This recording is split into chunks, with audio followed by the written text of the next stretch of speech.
President Obama officially ended the Iraq War and is winding down the war in Afghanistan. He's also supported looming defense cuts and scored big terrorism policy wins. So how will all of this play out when it comes to courting military votes for his re-election bid? Joining us now is the founder of Afghanistan and Iraq Veterans for Congress, Kieran Michael Lalor. Thanks so much for being here, Kieran. So back last time in 2008, the president got 44% of the military vote.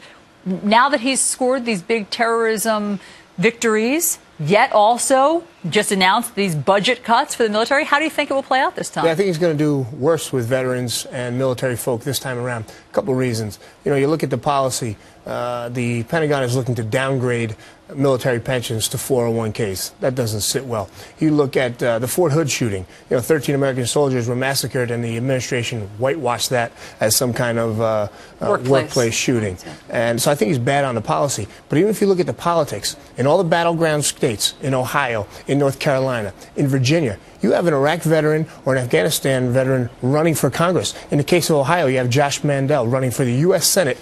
He's already been elected statewide, and I think that's going to play a big part. In North Carolina, down where Fort Bragg and Camp Lejeune are, you have Iraq veteran Ilario Pantano running to represent those folks. So if President Obama is down on the ground campaigning for veterans against an actual Iraq veteran or Afghanistan veteran, I think that the voters are going to be swayed by their brother veteran more so than the president. You know, there's also some interesting polls that suggest that Ron Paul is getting a large chunk of the military vote. And as you know, he is the least engaged in wanting any sort of overseas conflicts, and he wants to pull out of all wars. How do you explain that? Well, you have a fraction of every group that are isolationists, and they gravitate at 10 or 15% gravitates to Ron Paul. But I'd say the isolationist veteran is with Ron Paul, and the other 85% of veterans are not isolationists. They understand the need for a strong military presence in the world, and they support the other 85% of the candidates.